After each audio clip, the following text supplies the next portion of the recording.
Hello everyone, welcome back to another episode of r/slash entitled parents.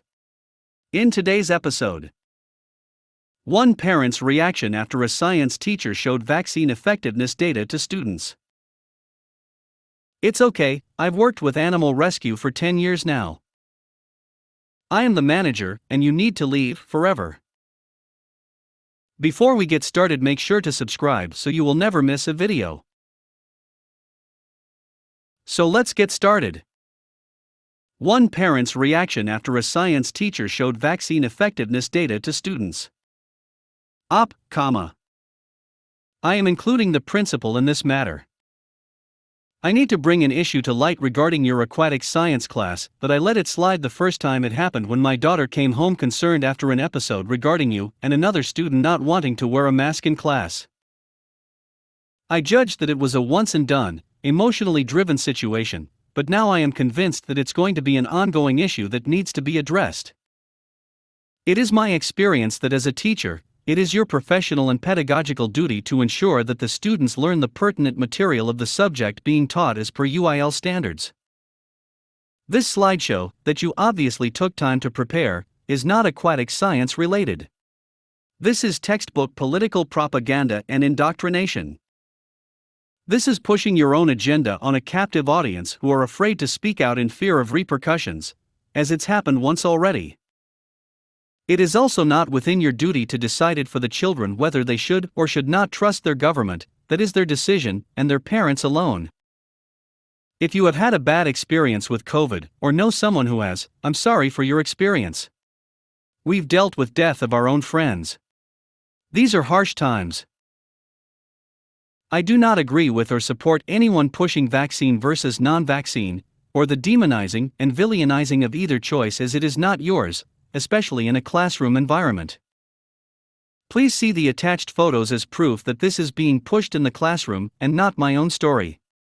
I am being the voice of one of many who are concerned, but I can only speak on behalf of my own child. If this persists, you can expect further communication from me and for the matter to be escalated. Further, if you choose to wear a mask in your own classroom, that is your choice. If my child does not want to, that is her choice, as I understand that teachers are asked to be non-confrontational regarding the matter. Please focus on aquatic science and let us be the parents and deal with our child's health, political, religious, moral, and ethical upbringing. Redacted. Dear Redacted, I first want to thank you for reaching out to me. It seems like you've had concerns about my science class for some time, and I think a lot of this misunderstanding could have been avoided if I'd been aware of that sooner. I have enjoyed having student in my class, and I have never had any behavioral problems with her. Her adherence to the mask rule has thankfully never been an issue. She is obviously a very bright girl, and I would be surprised if she misunderstood the purpose of today's slideshow to the extent you describe here. I understand we've all been dealing with changing guidelines that are handed to us from the district as it strives to keep up with changing guidelines it receives from above.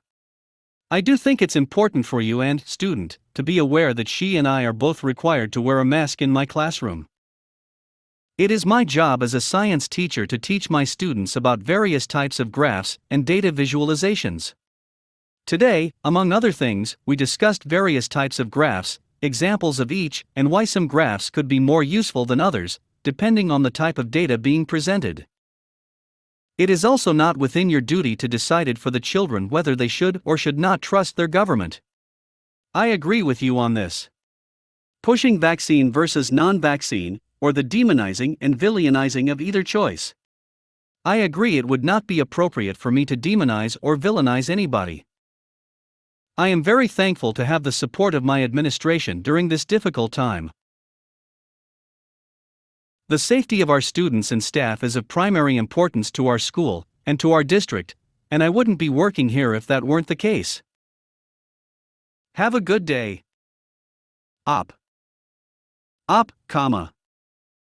Using the excuse of teaching graphs and charts as a reason for your lesson, while using two very highly controversial topics, I believe is a gaslighting downplay to my concern and shows me that you do not take my concern seriously in the matter. Using COVID and government trust is huge red flag, and to deny that would be naive. If you are aware of the sensitivity of these topics, then I question your decision-making and lesson planning strategies.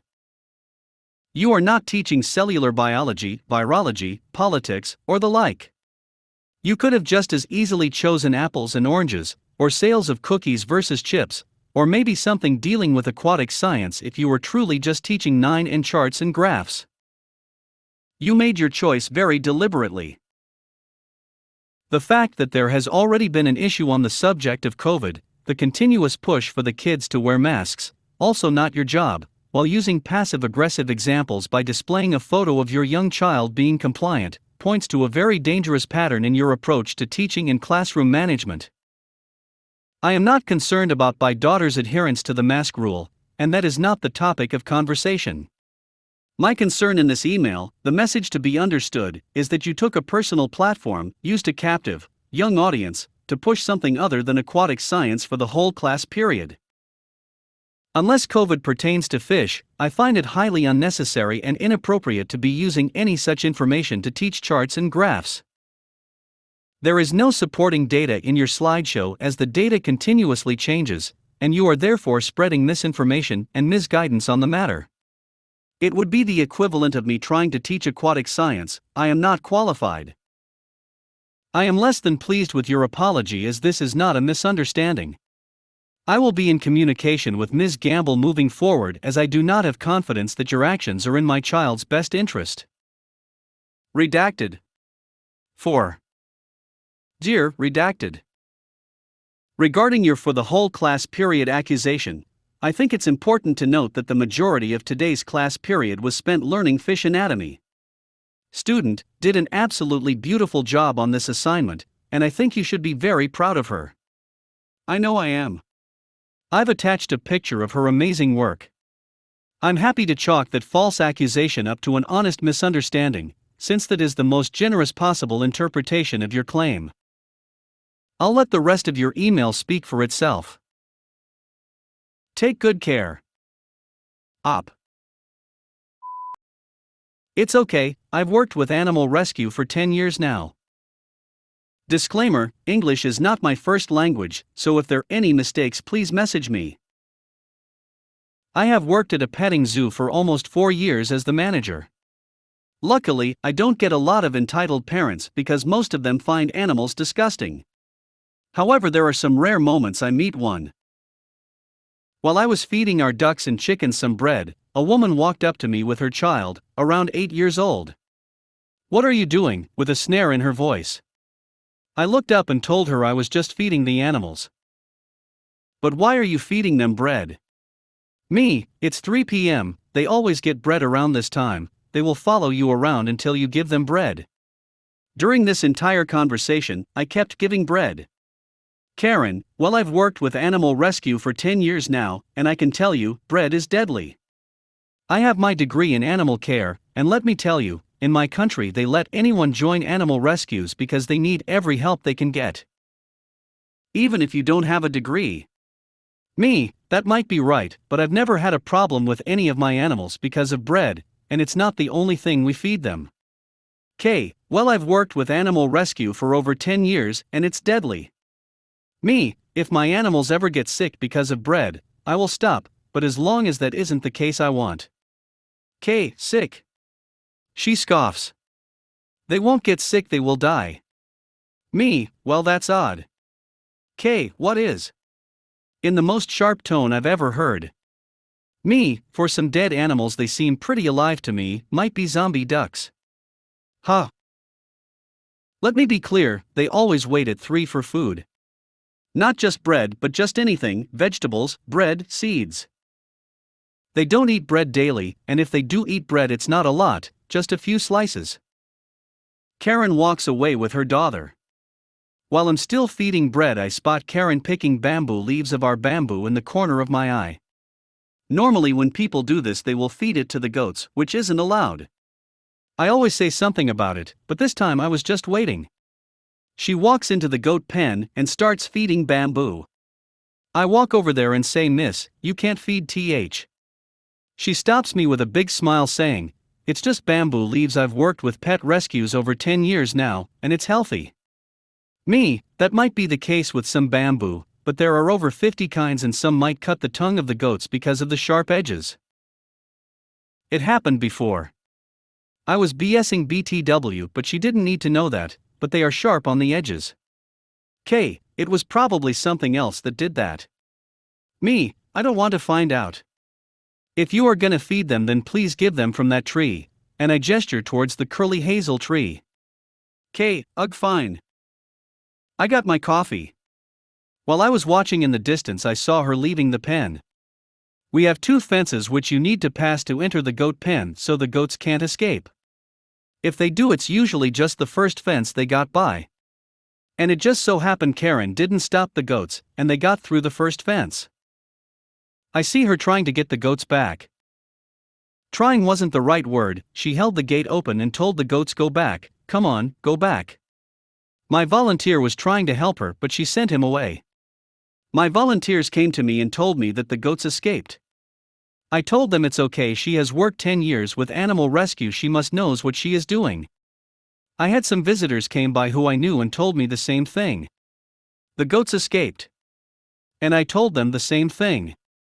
It's okay, she has worked with animal rescue with over 10 years, she knows what she's doing. I kept watching her trying to get the goats back from a distance while drinking my coffee. Her daughter was at least doing something. She pushed some goats back, but it didn't work because Mommy Dearest kept the gate open so the rest could go back as well. I kid you not, it took her 25 minutes to get 5 goats back. All the while I've been drinking my coffee and just watched. She walked back with her child towards the exit. While she passed me, she thanked me for my help. I smiled at her and said, "You've worked in animal rescue for over 10 years, so I thought you didn't need my help." She looked at me with disgust and walked out of the petting zoo. I am the manager, and you need to leave forever. To set the scene, I was the manager of an outdoor pool, years ago that resembled a small water park, and this pool was in the valley of the upper class region in Colorado Springs.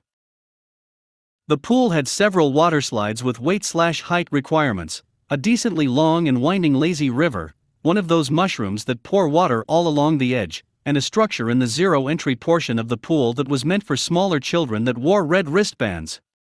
A red wristband meant that a child was either under the age of 5 or unable to pass a swim test, both of which meant that a parent or guardian had to be within arm's reach of the kid wearing the red wristband at all times.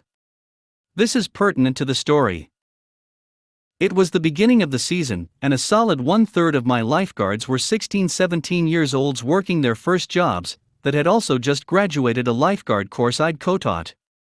This detail is important. It'll be good to remember later that many of my guards were extremely green and had never made an actual rescue before. They were well trained and competent. It was a Saturday morning. Most patrons were pass holders and could come and go as they pleased. The problem family of the morning held no such pass and had to pay at the door for 2 children and 1 adult. Problem Dad tried to send his kids through to the locker rooms without paying for them, which wasn't a great start to his day.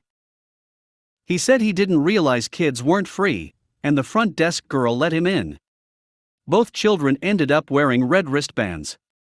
Problem Dad threw a mini fit when the girl at the front desk told him he'd have to be within arm's reach of his small kids at all times, but conceded and entered the pool area.